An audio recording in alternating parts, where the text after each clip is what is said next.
За эрхэм үндэт нүүр номын та бүхэнд энэ өдрийн амгалан айлтгая. Өнөөдөр та бүхэнд аялагч анчин уулчид цэргийхэнд зориулсан хутганы талаар тодорхой хэмжээний жоохон мэдээлэл өгье, мэдлэг өгье. Юу гэхээр ер нь анчинд уулчид ерөөсөө утгатай байх хэрэгтэй.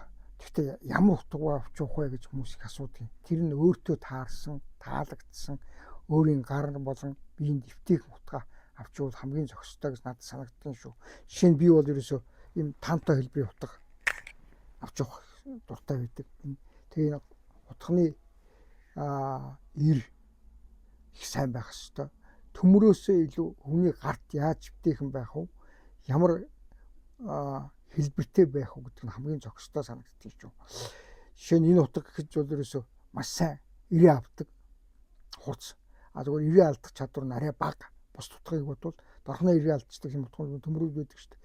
Тэрийг бодож би ийм утгыг бас хэрэгэлдэг анд явах та. Тэгээд ер нь дундж утга бол нэг 11-ээс 13 см байх нь хамгийн тохиромжтой санагдаж байна.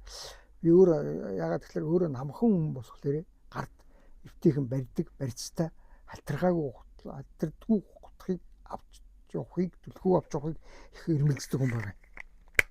За одоо тонгоргоны хувьд ярихад тонгоргоны энэ төгжээ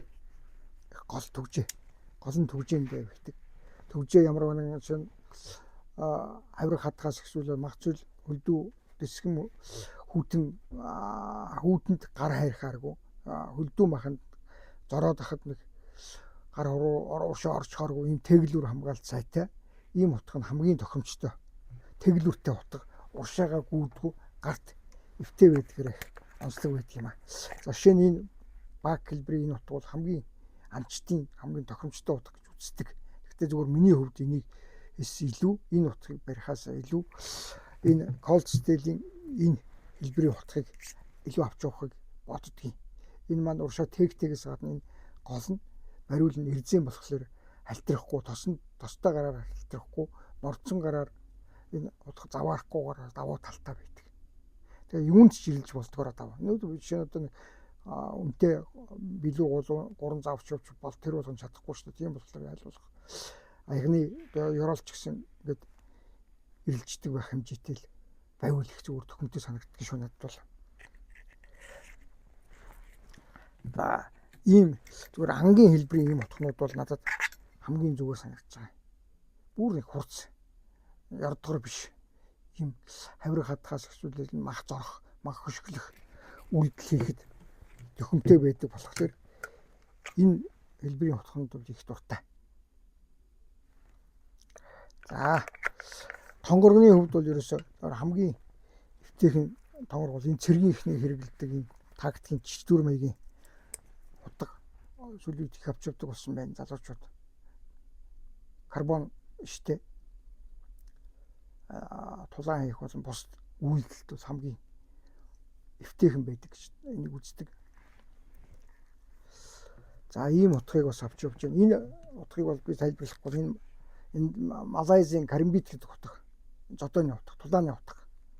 Сүлүүд каримбитийн тулааны талаар хүмүүс сонирхдаг, үздэг, сурдаг болсон байгаа үед бол ийм утгыг бол авч явж тохиолдол их байна. Энэ гэхдээ нэг хүндрэлтэй тал. Энэгээр мах идэж болдгүй, талах цусч болдгүй. Тэр их хүндрэлтэй талтай шүү. Энийг та бүхэн бас зөв ойлгож авч явж байгаарай.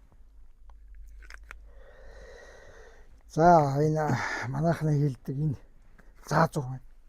Энэ заазуур утга бол ерөөсөө бүх талын юмд хэрэгжилж болдог. Юм хөшгөлөхөөс эхлүүлээд ерөөсөө мах эвтгэж хүртэл нэгээр хийчих болдог давуу талтай. Энэ зузаан болохоор юмны ар дээр зогсон ч гэсэн болдог. Ийм давуу талтай байдгийн шүү. За бас нэгэн олон үйлдэл утганы бас нэгэн төрлийн утганы талаар ярихад олон үйлдэл утга буюу ийм багажны төрлийн утгыг та бүхэн сонирхуулъя. Ийм бактери манайхны ярьдаг энэ түүл маягийн утгыг бол бас сүүлийн үед өргөн хэрэгэлдэг болжээ. Хүмүүс энэ инженерүүд, залуучууд энэ ажил хийдэг залуучууд маш их өргөнөөр хэрэгэлдэг болсон байна. Тэгэхээр би бол бас энэ утгыг хэрэгжилж байна. Тэрнээс гадна энэ анх хэрэгжилж исэн Victorinox ийм олон үйлдэлтэй ийм утга байна. За энэ утган дээр та нарыг ажигласан бол энэ дандаа ийм оосор гэж явдаг. Оосрыг нь хайж гэхтгэс эсвэл таних тэмдэг болдог. Энэ шаардлагатай тохиолдолд энэ уяага буцаад тайлаад юм үйдсэн ч гэсэн болдог талтай давуу талтай байна. Тэгээ энэ утгын юудаг ер нь хөнгөтэй юм оосортой болгоцсон л доо. Болгож авч хэрэгжилж байгаа. Тэрнээс утга оосортойгоос гадна энэ бүгд гэртээ байвал хамгийн зохистой. Бүсэнд хийхээс эхлээд зүнг саунд хийхэд хүртэл урагш ханцрахаас хамгаална. Энэ аюулгүй байдал талаар гэр бол маш хэрэгцээтэй. За энэ олон үйлдэлт утган дотор ордог хайч манайхны хэлдэг нэг зэргийнхэн өргөн хэлдэг хайчуд байдаг шүү дээ. Хувц хайчилдаг, давуу хайчилдаг. Энэ их олон үйлдэлтэй. Гэрээ давуу талтай энэ хайч бол бүх төрлийн эмнэлгийн болон анхан шатны тусламж үзүүлэхэд хамгийн төхөнтэй байдгаар энэ утга хайчны давуу тал байдаг.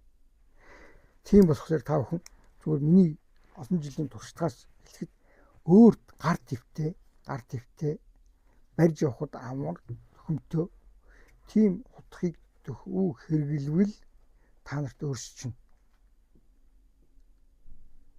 өөрсдөд чинь боломжийнхаа хэрээр авч явж хэрэглэх нь та нарт илүү үр дүнтэй шүү.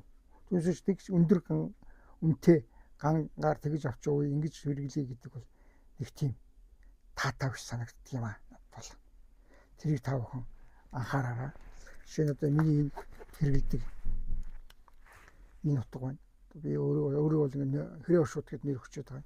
124 SM гамтаа энэ зүгээр мах хөшгөлгөд ихтэй юм бэл. Бас юм цусих барих юмд бол бас давуу тал бий. За тэгээд утгын талаар өнөөдөр зөвлөгөө өгөх юм байна. Тэгээд дараагийн хичээл барал та бүхэнд эртээ сайн сайхан бүхнийг хүсье.